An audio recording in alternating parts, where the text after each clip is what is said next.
Cannabis right now is majorly dependent on tourism. Thai cannabis industry itself has a potential of $10 billion by 2028 or 2030.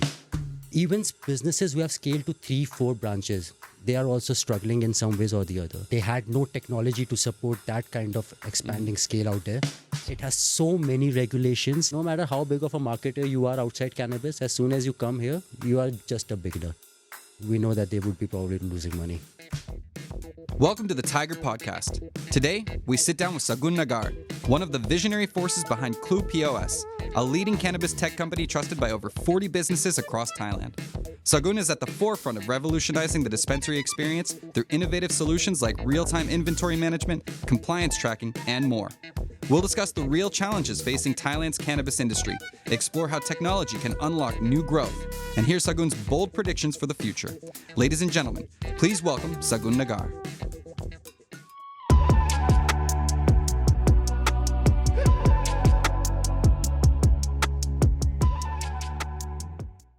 Good evening, good afternoon, good morning, wherever you're tuning in from. Thank you for joining us today on another episode of the Thaigar podcast. Today we are going to be diving into the wonderful world of cannabis. And we are joined by a resident expert here in Bangkok, Sagun. Thank you very much for joining us, Sagun. Thank you, Alice. Thank you for inviting us. Of course. Now, you are the mind behind Klu, which is this very innovative new system that a lot of cannabis dispensaries here in Thailand are subscribing to. They're getting into and using it. I was just wondering if you could give us a little bit of a background of yourself. Yeah, so we are the founders of Klu. I'm one of the three founders. So it's me, it's Ricardo, it's Massimiliano. In fact, those were the two guys who found a point of sales requirement in the newly immersed Thailand cannabis industry. And those are the coders, techie people. And they said that, yes, we want to build something for the cannabis industry. And they decided to move down completely to Thailand and started building something for it. And in my journey of doing something in the cannabis industry myself, I was working in Singapore before this. I was working in the advertising industry, working for some of the big brands out there. And I was very intrigued by the new open cannabis industry, and I wanted to do something in tech as well. And I always understood the value of core technology and the value of a team that comes together, which has proper tech co-founders and a proper growth marketing co-founder. So I wanted to come up with a good team altogether. And while looking for the team, I came across Ricardo and Massimiliano, and they were working on Klu POS, a point of sale system specifically designed for the Thai cannabis industry, not just for the cannabis industry, because we have mature markets, US, Europe, Canada, they have big players out there. But when we talk about Thailand cannabis industry, it is the first market at this side of the ocean, and it's a completely different world altogether. So building a technology for them was a big task. And they took that task on, and I joined them team, and now we are three co-founders. And some of the big dispensaries, some of the medium dispensaries, some of the small brands, who are trying to open up, we are helping all of them to get into the system, get into the market, operate their retail businesses with better efficiency. So we built that whole technology for them. Very cool. We'll get into the nitty gritty of all of that a little bit later because it's an interesting thing. It's very helpful, particularly for the still growing industry here, but also it's experiencing some hiccups. What would you say? Do you think that dispensaries these days in Thailand are struggling per se? Cannabis right now is majorly dependent on tourism. If there is a tourist inflow, we will see a rise in the industry. The dispensaries will be quite happier. But as we see the downfall of tourism, it kind of goes down. So yes, the dispensaries, as I feel and as we are seeing in the market as well, are struggling. And the struggles are of different levels, depending upon who are the dispensary owners or runners. Dispensaries who are running chains of 7, 8, 12 dispensaries are also struggling because they have scaled quite rapidly. And they had no technology to support that kind of aggressive and expanding scale out there. And then there are dispensaries who are running a business as one dispensary, two dispensaries. They are struggling. Dispensaries who want to enter the business, the compliance is becoming a challenge. So all of those things, the struggles are of a different level. But yes, the retail owners, the dispensary cannabis owners, they are struggling with the industry right now. And I think it's going to take some time for the whole industry to kind of settle down. It's still the Wild West still going on, I believe. It's still not, it hasn't rested yet. No, I think that's very well said. And you're seeing all sorts of course, it's a land of opportunity. A lot of people see it as like a very wonderful, it's a lot of people's dreams, right? Especially coming from places where, I've seen people come from Taiwan, from Korea, Yep. from Japan to come here and set up because it's definitely not allowed in their native territories. So a lot of money coming in, a lot of foreign investment coming in to start these businesses, Correct. maybe flooding the market a little bit, but also, hey, it's cheap and easy to set up. The problem is, will you survive? Any thoughts on that? We always say this, like what Thailand has done, if you just zoom out and look at it, they have unlocked what we call the green gold of Asia. So when we say people coming from Taiwan, like I also come from India, we never got an opportunity to embrace this plant as a whole, as a profession. Like I have done my education from some of the top colleges in India. I have worked for some of the biggest companies in the world. But if I talk about categories, I or even my peers back in India would never consider a cannabis category as a place to work professionally, despite the fact it's a $50 billion category in US alone. So Thailand has unlocked that thing, and I think in due time, say 10 years from now, it's going to expand to different countries, more countries surrounding Thailand, or probably in APAC. Germany has opened up. Japan is quite aggressive in CBD. They are embracing CBD in big way. So the more market will open up, and that's where the ultimate growth will happen. So when you talk about growth, are you talking about just global growth or for growth opportunities for businesses here in Thailand? Growth opportunities for businesses here in Thailand who are going to go big and go expand into the global markets. We always see, take any category, we see some brands coming from US in that category, and then we see some brands coming from APAC. And those APAC brands go out and claim the global market as well because they build good products. They have better structures. We have seen cannabis industry in US. It is thriving and it is struggling as well. New York, for an example, last year, just 340 dispensaries did $1 billion sales. Whoa. Massive, right? If you look at Illinois, last year, $2 billion sales and $1.73 billion, which is approximately, I think, 80% of it was coming from just adult use of what we call the recreational use of it, because how we are defining it, it is therapeutic out there. So it is an opportunity for a lot of brands in Thailand to create that brand value, to create that good product. Now, if you see, a lot of weed in Thailand is grown, which is at par with any global brand out there. Some really good growers, they have set up the great manufacturing facilities, the plantation facilities, the growing facilities. They have hired some of the best people to manage those stuff. And as all of that happens, Thailand, as an epicenter of the cannabis industry, will grow brands which will go out and expand in all the opening industries, specifically in US and Europe as well, because that category has matured and at the same time is struggling as well. Yeah, interesting you bring that up. We've actually here at the Thaigar, we've done some very fun videos where we've gone to grow facilities and seen everybody's way they're setting up way ahead of what the regulations are here in Thailand, so that they're achieving that global standard. I want to ask, there's plenty of market here for domestic consumption. A lot of people are focusing on the export aspect of things too. Is this an area of potential growth for many cannabis growers here in Thailand?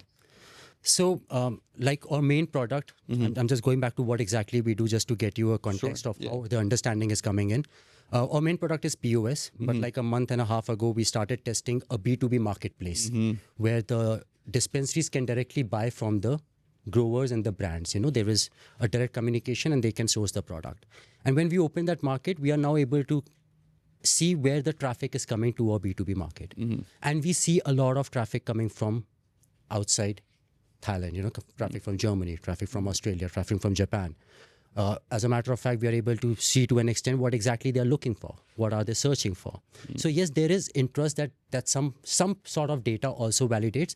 And when we talk to some of the big growers who are growing like 1,000 kgs and 1,500 kgs, yes, they are exporting well. And there is a huge demand. There will always be a demand for good quality, organically, clean weed, which was not available at this scale, at this level.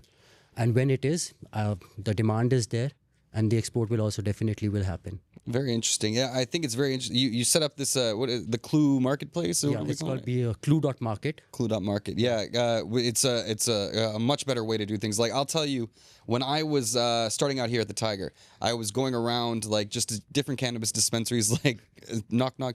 Do you want some content? Like I was doing door to door. I was walking around to everybody, and as soon as I walked into all of these stores, they would just be like, What are you just trying to sell us some weed? Like, are you just trying to like give us some? Yeah, sure. Just drop off the samples over here, and not a lot of traction, I imagine. So it's really cool that you guys have set up something where people can shop around and can communicate directly instead of this whole like door-to-door salesman vibe that has been prevalent here in the market here. Correct. Because look, if we want to scale this category, we always say that Thai cannabis industry itself has a potential of $10 billion by 2028 or 2030. Wow. But when we say this $10 billion scale, this scale cannot happen without a proper tech support. And you can see this in any category you put your finger on. It's not just cannabis. Any category will scale, will grow only when it gets touched by core technology. So what we are trying to do is to build the core technology for the category. So looking at the problems that the category players are facing. When we talk about category, we need to see what are growers facing problems like, what are dispensary owners facing problems like, and we need to solve that. We need to solve that at a core level and not just taking something from some place and just force fitting it.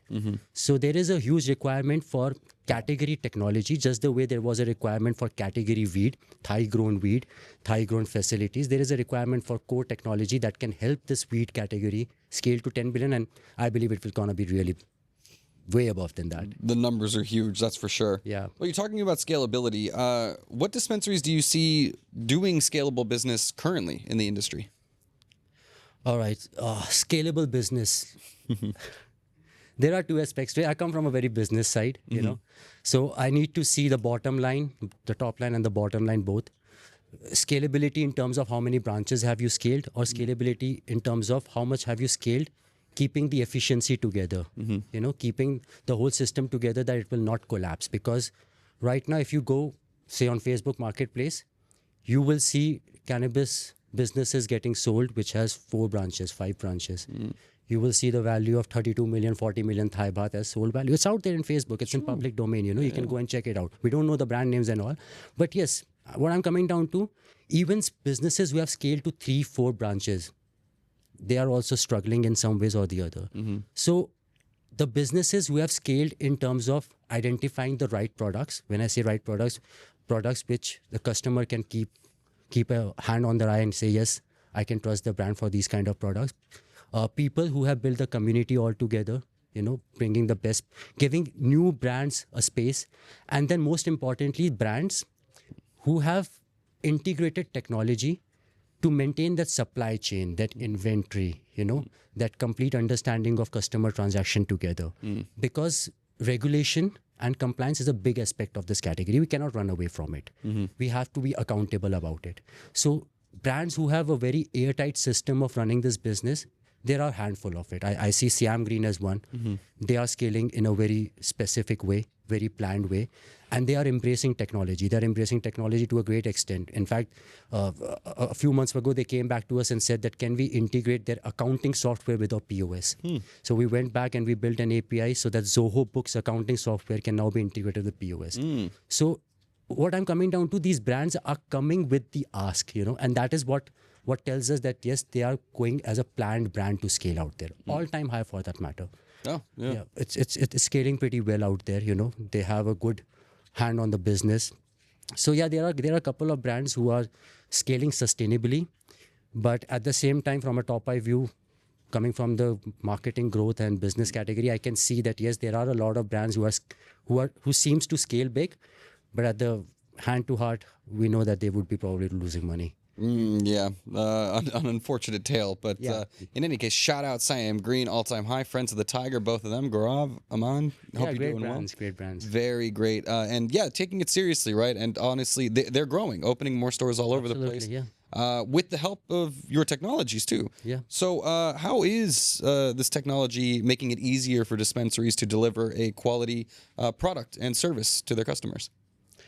So again, coming down to technology and then technology for the category. We cannot just build one category and say that it is for the dispensaries. We have to look at the Thai cannabis industry. Just on the factor of size of the dispensary, you can divide dispensaries in Thailand in 4 different segments, And then you have to make sure that your technology caters to each one of those. So our technology, if somebody wants to enter the market, we are seeing a lot of growers who want to open a flagship store. Now their expertise are growing. They have all the understanding of how to grow, the compliance, everything. Opening a retail store itself is a different ball game altogether. So our POS system helps them get started in less than an hour. A process that used to be a 2 days process. So they can get their products onboarded at the back end, get an iPad running, and they can get live in like an hour or 2 hours and start selling immediately. When they do that, they do not have to worry about the reporting compliance thing because the system is very well aligned with Thai Cannabis compliance. So all the reports comes in the right way. So they can just focus on the business factor, which would be a challenge because it's a new thing for them, right? Then there comes dispensaries who are already big, who have scaled to 5, 6, 7, 8 dispensaries. Now in Thailand, whatever brand has scaled to this level, they have scaled in their own ways. There is no what we call in the industry the SOP, standard operating procedure of the category that any brand has followed.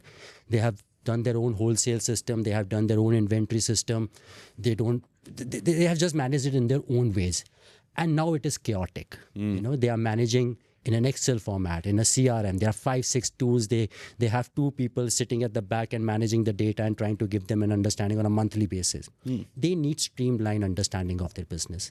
So the whole system where you can sync in your as many dispensaries to a single dashboard. You can get your understanding of each dispensary to your complete business. You can understand your customers so that you can give them better customer experience. All of those things which can help these dispensaries scale drastically is also a part that we build together in the technology. So it's a technology that, like, my co-founders took a lot of time. Like, it took us around 10 months of coding to them. And then we did a product market fit from October 2023 to around February, March 2024. And we tested it with HempMade. We tested it with a few other dispensaries just to check that is the technology fitting well or not. And based on feedback, like Gaurav from Siam Green, he helped us quite a lot, his managers, his bud tenders. We spent a lot of time. We say that it takes 10,000 hours to perfect something. Right. So at least 4,000, 5,000 hours collectively of managers and bud tenders we have put in together to make this system airtight for them. And that is where we are seeing acceptance as well as we grow. Some of the big brands are using it, as I mentioned, all-time high, Strains, Munchies, Joint Point, The Joint, Siam Green. In Samui, we have Library Samui, which are doing pretty well. And then there are small setups as well who wants to optimize the same technology, same thing, good understanding of the business.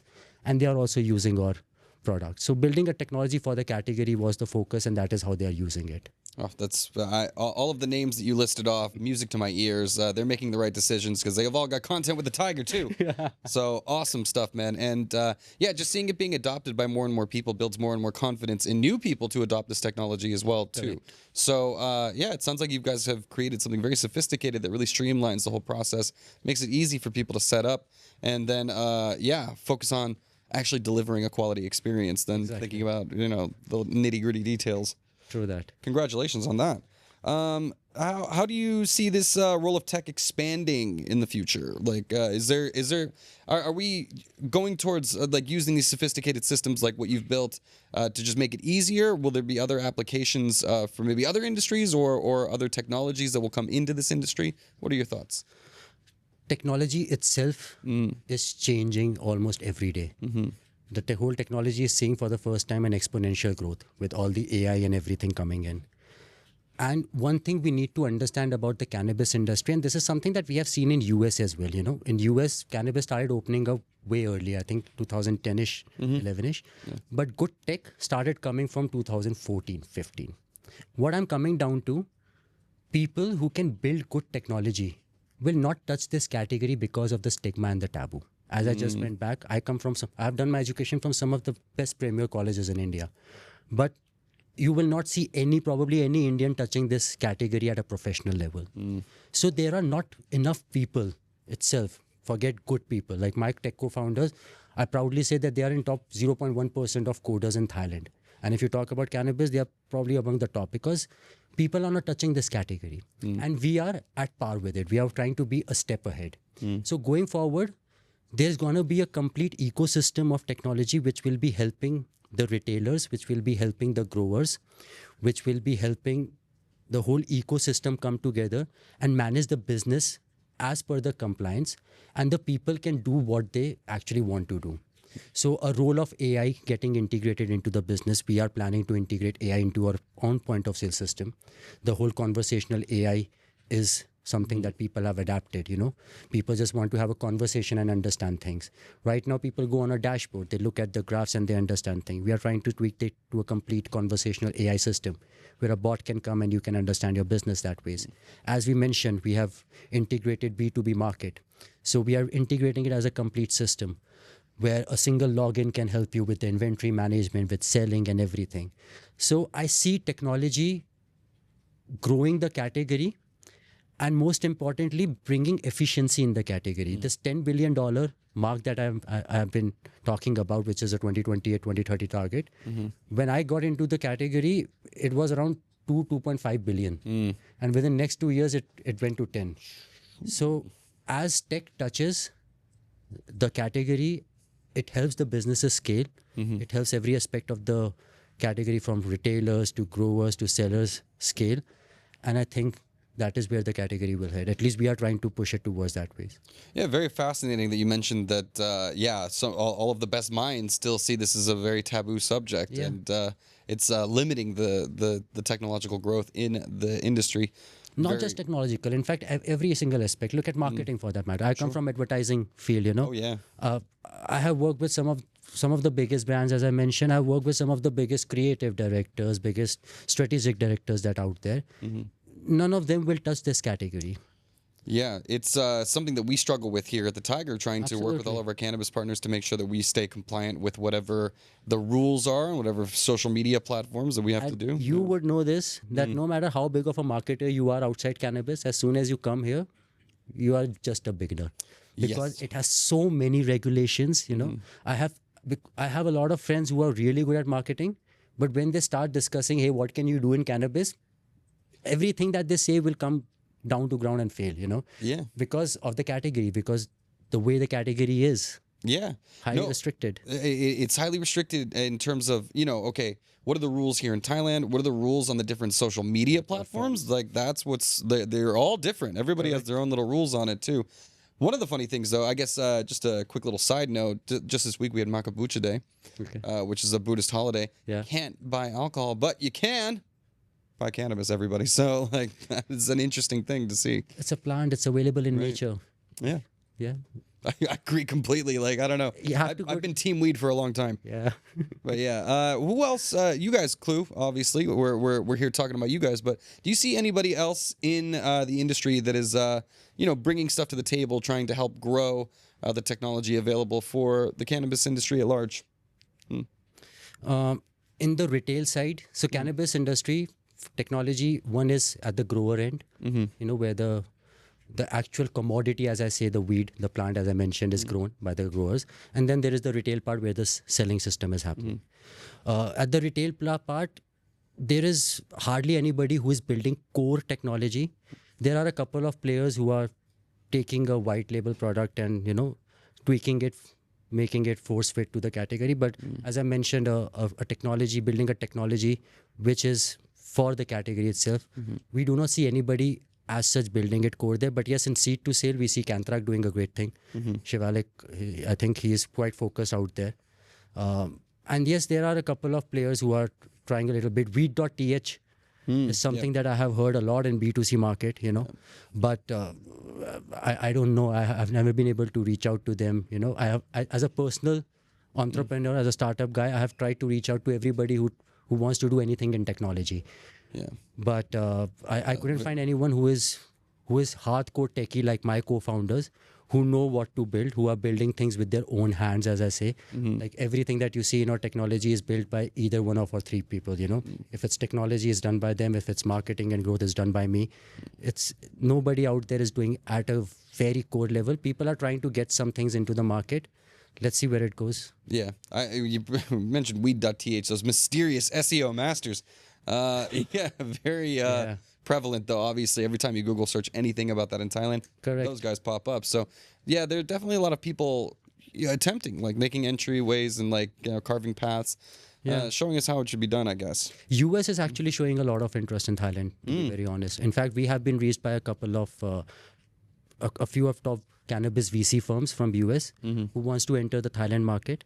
And usually these VC firms, when they enter a market, they enter through auxiliary means, which is technology means, because they want to understand the market through the data point of view first. Right, yeah. So they usually come and invest in the tech and then see what are the other things to invest in. Gotcha. So we have been approached by a couple of good VC firms out there, had a good communication, probably have a couple of more meetings. So that is where we are building ourselves. We are also raising funds.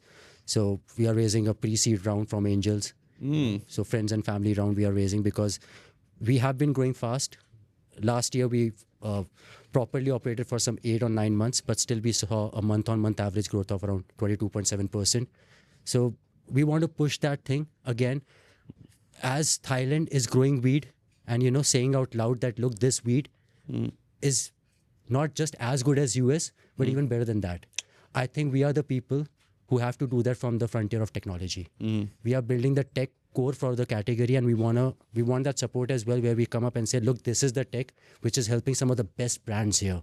You go and talk to them. If you go and talk to G, for that matter, how was your experience with Klu or with Aman? If you go and talk to him, they will tell you that yes, we are trying to do something for the category itself, and that is where we are trying to build it and come up that, look, at a global frontier from a couple of years from now, there's gonna be a big player from APAC, starting from Thailand, starting from the epicenter of where cannabis started in this part of the world, where cannabis culture is absolutely rich, from India to China to Thailand, everywhere. Right. And yeah, that is at least where we are headed. Yeah, very interesting, man. I want to get a little more specific, though. So for somebody that doesn't really know much about compliance and the regulations here, how does a system like Klu help them? So, Thai government expects dispensaries to keep a check on two things. Number one, where are they sourcing their product from? Hand to heart, it's a plant. But again, it's cannabis. We have to deal with the society and the regulations around. They want to understand even 0.01 gram of it. Right. How much they are able to do it, that's a completely different discussion altogether. But that's the expectation. And the second set of information that they want to know is, where are you selling this, which is the customer information. And at the end of every month, you have to submit that report in a specific format to the Thai government. Right now, what all the dispensaries who are not using Klu, they get their understanding in whatever format their POS system or their Excel sheet do. And then there is a job of one person at the end of the month who does all those things manually and submits it. While in a POS system, you can just focus on running your business, take the transaction, input the inventory, restock the inventory, putting the supplier name, selling it to the customer, take a printout, send it to the government, and run your business in peace. Focus on growing your business, take that data, understand that when customers are coming 4-5 times, what are they buying? What are they liking? If it is indica, you have 7 indica strains. What is the strain which they like over and over again? And then you will be able to build good customer experience. That is what we are actually excelling in. Thailand, I always say, is more advanced in the customer experience even than the mature markets like US and Canada. You look at the dispensaries here, the kind of experience they give, it's very different. But at the same time, if you have that hectic and that burden on the back of your head, that man, compliance, at any point someone can come knock my door and can ask me, man, where did that some gram of weed went? Right. And that is something that we take off. We say, you do your business, while our platform, at least we have built it in a way, and we are on top of it. If you remember last year, there was a lot of things happening that cannabis is going to get regularized in a very different way. It's going to be a medical only thing. So we were on our toes, waiting that, okay, what compliance or regulation change that they're going to do, and how quickly we can adapt it to the technology so that the businesses can focus on their running. Yeah. So that's how we help them. Very easy compliance and regulation. Peace of mind, right? Like that's a big thing because you're fine. Yeah, peace of mind. We sell peace of mind. There you go. But it's because I've been to countless dispensaries and I see them running their ships in vastly different ways, and it's just like, look, all right, you might be able to skate by for now, but when the hammer comes down, like, what are you going to do? You're just going to be out of business, right? Like, that's why it's so important to stay ahead of these regulations and stay compliant. Correct. Just to, you want to continue into the future. But I don't want to blame any of them, because look, the category is 2 years old. It's very new category, right? And when they started, of course, there was no technology. We also just came. Technology also takes time to build. So now what we have started noticing, the brands who have scaled, they have identified their problems, whether it is inventory syncing, whether it is stock management, whether it is reconciliation, which is a very important aspect of this category altogether. They have identified their problems, and now when they have known that we are building the technology, they are coming out to us and they are saying, "Can you build this part into your POS for our business?" So that their system can adapt our technology. Nice. So like for all-time high as well, they were struggling with a specific part of a whole mechanism of running their business, and we built that tool in like 15 days for them, and that helped them adapt the whole tech across their 4 dispensaries. And after adopting the tech, they have scaled to 2 more. Right? So we are building those features again because the brands have scaled in their own ways, and that way is not a wrong way, man. You have built 4, 5, 6 dispensaries. It takes a lot of knowledge, effort, business sense, and everything. Of course, you cannot take care of everything else. But now when it comes to technology, the brands have started reaching out to us, and that is where we are also putting our tech focus resources to tighten those things for them. Nice. It's a feedback loop, right? Yeah, like so. You're delivering a service. And you can only do that when you are building from your own hands. Right. Yeah. Well, I mean, it's your technology. You got it from the ground up, so you can do whatever you want with it. But that's obviously you're trying to deliver the best experience for your customers. Now, let's as an early category startup, as you guys are here in Thailand, what are some predictions that you have for the Thai cannabis industry? Oh God, predictions. No. That's the most difficult part because it comes back and bites you. It's what everybody in the wants, future, right? Yeah, I know, but people want to know. That's important. So again, these predictions are my individual and coming from staying in the category for long, talking to a lot of people. As I mentioned, the Wild West is still not over. In fact, I was reading a blog written by Gaurav from Siam Green recently, and he was mentioning the same thing. But what we are also seeing is dispensaries at the retail level struggling. We are seeing a lot of weed in the market, which is affecting the pricing as well. We are seeing growers coming into the market as retail players, which kind of says things on its own, where the market is going.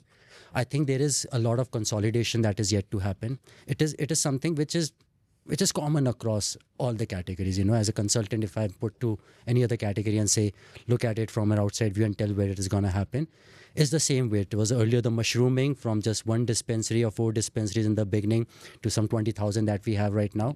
It's going to go back down. Dispensaries, a lot of dispensaries going to get shut who are not able to run the business in the right ways. A lot of consolidation going to happen. Big brands might consolidate together to build a bigger brand, getting ready for the US market, because as we grow, brands from US would also like to come in, and that is where I believe Thailand is playing a brilliant game, because we have some really good players here, which I believe would come up and say, man, you can come here, but we are the brand here, So that consolidation of some big and small brands gonna happen. And as we get a clarity on regulation, as I mentioned, brands like Siam Green, brands like All Time High, brands like The Joint, who have been running it in a very sustainable manner, they will get a direction on scaling. And this category is yet to see a single brand having 40, 50, 70 dispensaries as well. And that is absolutely possible because it's cannabis, man. It's the consumers, there are plenty of different kind of consumers. In Thailand alone, just based on consumer behavior, I say there are at least 17 different kind of consumer personas just of cannabis alone. So there is so much demand, not just from the commodity or the product, but from the experience that it comes from. How are you delivering that? It is about the set and the setting. When you step into a dispensary, what are you expecting? What is delivered to you? All of that is something which brands are building. And once they get that direction from the regulation, the consolidated big brands or the brands who are running their business in the right way, they're going to expand really fast. And that is where our technology will also help them. They can quickly open one dispensary after another in a week's time as well. Well, that's the fun part about the industry is that so many people are, look, cannabis is, as you said, a commodity, right? Like people can get their green anywhere, but what is the experience that is being delivered with that purchase, with that consumption? That's very different from store to store. And what's great about a system like what you've set up is that it's a broad blanket. Anybody can use it so that they can focus on delivering that experience and still remain compliant and be able to track and measure all of the data that is important for them to make their business decisions moving forward into the future. Correct. The category is very different. Like since you mentioned commodity, in fact, just put a finger on anything. Let's take this coffee for that matter. You know? If I take coffee as a commodity and I say, Alex, imagine there is no coffee that exists in Thailand or anywhere else, and now suddenly coffee has started. You will not think of Starbucks. You will not think of coffee that you get in 7-Eleven. You will think of estates. You will think of growing that coffee. That is where the first level of any category comes in, which is the product and the commodity. Then comes the next thing, where the brand comes in, or different kind of packaging, weed, In alcohol, you see it's not just alcohol, it's wine, it's beer, it's whiskey and whatnot. And then comes the experience, where Starbucks comes up and say, hey, it's your home, it's your house, this is your third place. Come, enjoy that same coffee at this place. We are just 2 years old as a category, and we are running really fast. So while commodity is getting saturated out there, there is a huge potential of, as I mentioned, Thai brands, where when US comes up, brands like Siam Green can say, we have more value here than you, because we have built that trust together. Something that we are also proud to be saying that, that we have built that trust with the Thai cannabis industry. And then coming up is the experience, the Starbucks. The same coffee, you can go on top of Eiffel Tower and drink it, man. Same commodity. Yeah. So that is the 3 layers of anything that you touch around. And that is something which is yet to completely get embraced in the cannabis category, at least in this part of the world. Yeah, well said. Well, you heard it here first. The flags have been planted here in Thailand, and we're standing up for our local brands, everybody. Buy local, all right? Correct. We're running out of time. Was there any last little statements, anything you wanted to say at the end? I think thank you for the opportunity, first and foremost. I think it was important for us also to get, in public and tell people, because there is a reason why we 3 people are in the industry. We were doing our comfortable jobs, having a comfortable life. We left everything because we love cannabis. None of us know how to grow weed. We do not know the technicalities, the terpenes, the CBDs. There are experts sitting out there. But we know something which they don't know, which is technology. And you will agree to this, you have been to so many dispensaries. When you go to the dispensaries and you go for the first time, they would be like, man, I grew this weed. Try it. They will give it to you because they have built it with so much love. So many dispensaries gave us free weed, free joints, because they have grown those growers ample. We cannot grow weed. We grow technology. And that is what we are trying to come up and say, look, you gave us the best weed. We built the best technology for you. Just try it out, man. It sounds like a beautiful symbiotic relationship, and it's very glad. I'm just glad to have people like you in the industry that are bringing more of a face of legitimacy to the whole thing, because there's still so much skepticism that I think is largely unfounded, and it's through efforts like those of yours and your company that the world is growing accustomed to this entire industry and warming up to the whole concept of the beautiful plant that we all know and love. Absolutely. Well, Sagun, thank you so much for joining us. Yeah. Thank you, Alex. Cheers. Thanks a lot. Yeah, my pleasure. All right. Well, everybody, thank you for tuning in. If you're in the industry, please check these guys out. Klu, they have got a lot more answers than I do. So once again, thank you for joining us, and we'll see you guys next time. Bye-bye. Cool. All right. Yay. I all think good? that went good. Yeah. However, this is not coffee. No, that's water. They don't know.